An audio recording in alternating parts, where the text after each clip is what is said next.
Hi, I'm Erica from my phone and welcome to another video.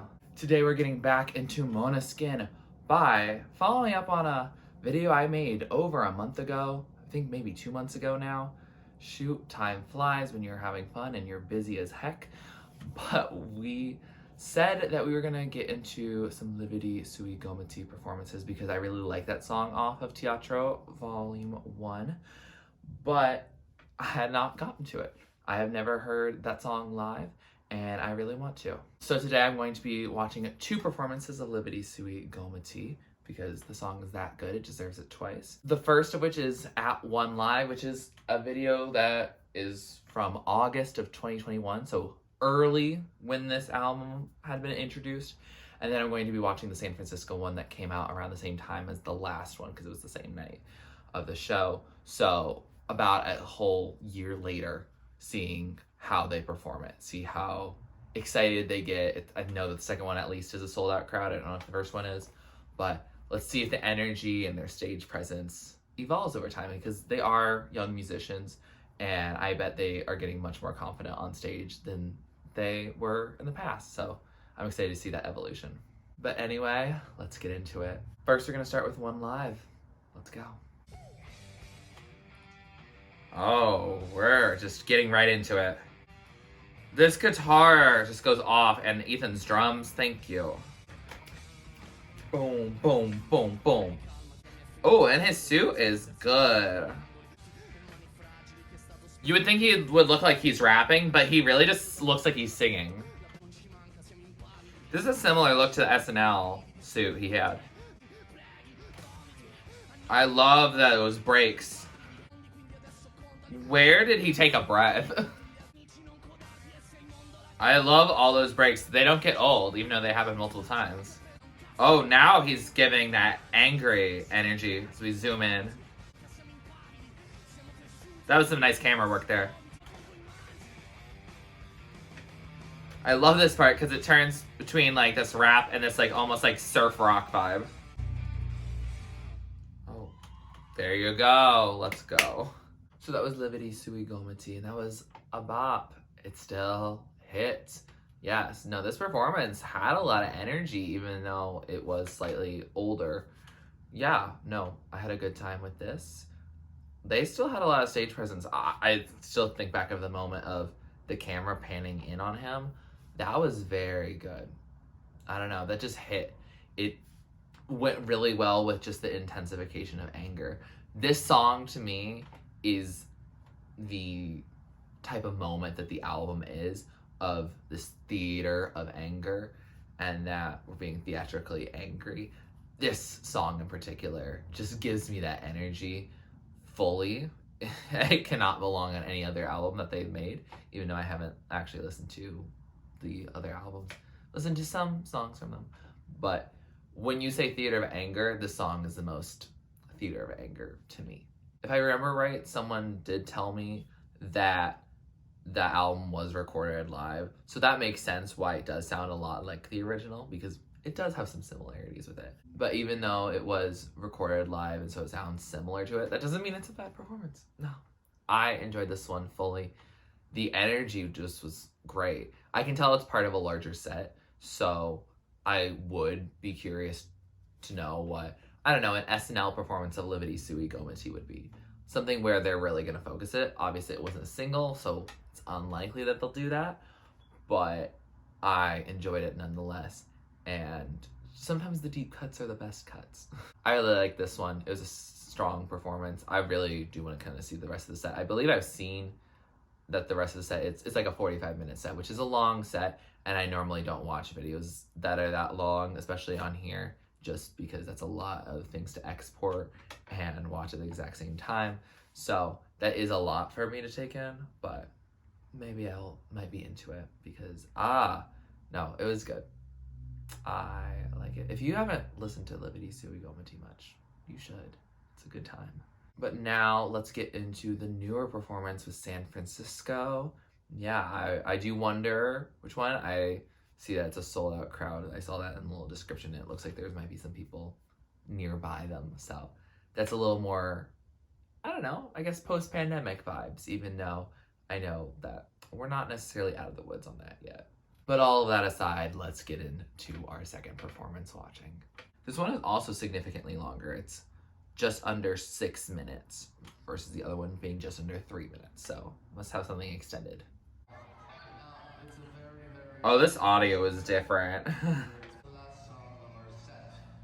Oh, they're gonna end with this song? Oh gosh, that's gonna be more pivotal.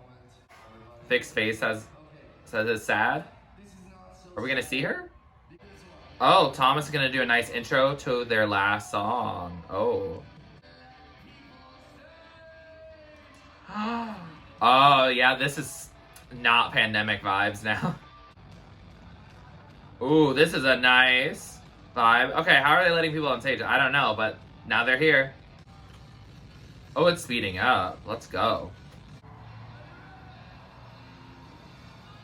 Are we ready? I don't know. There we go. That's the riff we know and love. Okay, yeah, he's in the moment. They look like they're having the time of their lives up there. I'm so jealous. Dang, those girls that are definitely Americans really know all these Italian lyrics. I know you're trying to do the photography behind, but he is doing his moment. Thomas is just really in the zone. Oh, dang. That's the most I've ever heard him scream. At least in a hot minute. Did you just kiss him? Classic.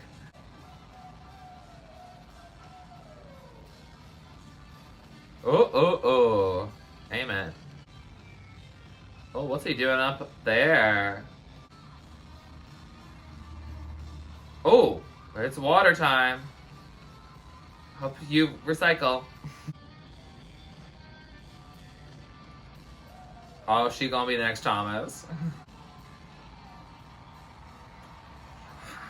I don't want to scream and get a noise complaint. No, thank you, Måneskin. Dang, I wish I was in San Francisco. Oh, Thomas is up there now with Ethan. Where did Victoria go? All right, amazing. So that was their San Francisco performance. Now, is it fair to compare a song that was in the middle of the set versus a song at the end of the set? Probably not, because the energy is just going to be different. The energy level is going to be different. However, there's a clear evolution here. They had a good time in 2021 on that one live set. It was still a really good performance. I just told you about it. But, girl, like, boy, whoever you are, come on, you can tell me which one had the more energy. The fact that they were able to let people on stage, I know, is something that only some artists are even able to do. I would not trust people in the front row at a Taylor Swift concert to go on stage. I simply wouldn't. I know the only show I've been to where they let audience members on stage was when Flo Milli came to my college and did a performance, and I was sick right then. So I did go to the concert, but I was masked and really just far away from people. I just was not having that good of a time in terms of my physical health. The concert was amazing, and I just finally got around to listening to Flo Milli's entire discography, which is incredible. But Flo Milli is not why you clicked on this video, so I guess I'll leave that tangent aside. However, it was a good time, and I know that the energy in a room where that happens, I know that when I went to see Florence and the Machine, she did a little bit more audience interaction where she got off the stage more and was interacting with them. She did not have people come on stage. However, I think it was a very good time nonetheless. Yeah, the energy when that's able to happen, when, I don't know, audience members physically move. Even when I went to see Reina Sawayama, she split the crowd in half and had us like sing part of the bridge to each other. And that was really cool. Like, we were in a standing concert and we had to part the seas basically. And that was really cool. I don't know. It shows a lot of power of the artist to do that. It shows a little bit of vulnerability. It just shows a lot of good energy too. It makes it interactive. You're not just gonna sit throughout that concert. And I don't know if you were able to, that looks like a standing type of concert anyway. So it's not like you were gonna have the opportunity to sit. However, I'm sure for those fans that got to go on stage, they had the time of their life. They looked like they were having the time of their lives. Like, I'm jealous of them, And even though they're probably much more of a diehard Måneskin fan than I am, like, I just love that.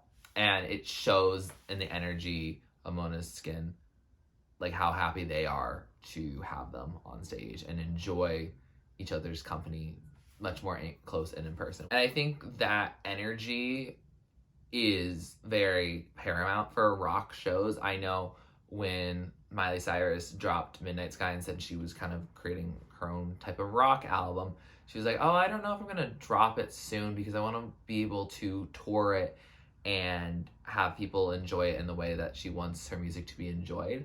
However, she still did drop Plastic Hearts in 2020, and we're definitely grateful for that. Wish it had got more acclaim, but we can only do what we can. But there's definitely a certain type of entertainer that rock stars are. Like, they're called rock stars for a reason. Besides that, pop stars are the only ones we say. And there's definitely a different energy between a rock star and a pop star, just in the connotations of those words.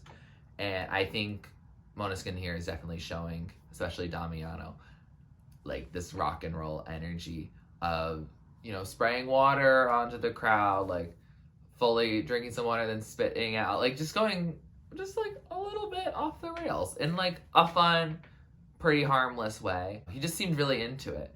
I think, you know, I guess there's a difference in the clothing choices, you know, especially at the end of your set, you're gonna be warm and sweaty, like you just performed for an hour and a half, like that's a lot. So I understand that for sure. But I don't know, the stage presence was just very magnetic versus, I think, in the first one, it was good, but it's just not really comparable. It makes me really want to go to a Måneskin concert. I definitely will be putting them on my list of concerts I want to attend, artists I want to see in concert at some point in my life. And I think they have a long career ahead of them. So knock on wood, but I am hopeful that I will get to see them sometime and really just enjoy their experience live in the same way that I've been able to enjoy some of my favorite artists of this year live as well. What do you think of these performances? What do you think of Lividi Sui Gomiti? I just love it. It's a good time. I don't know all the words. It's just the vibes. The vibes are immaculate, and I just can't even say much more on that. But I hope you enjoyed them as much as I did. Please let me know which one you liked better. Some people might like the first one better. I don't know who y'all are, but y'all can. And also let me know what other things you'd like me to react to. I'm trying to figure out whether I'm going to keep up in a reacting sense or maybe potentially pivot to other types of music related content or non-music related content. I'm just trying to figure out a way to stay motivated, and motivation has been in very fluctuating vibes lately. So I just want to be transparent on that, but we'll see where we go when we get there.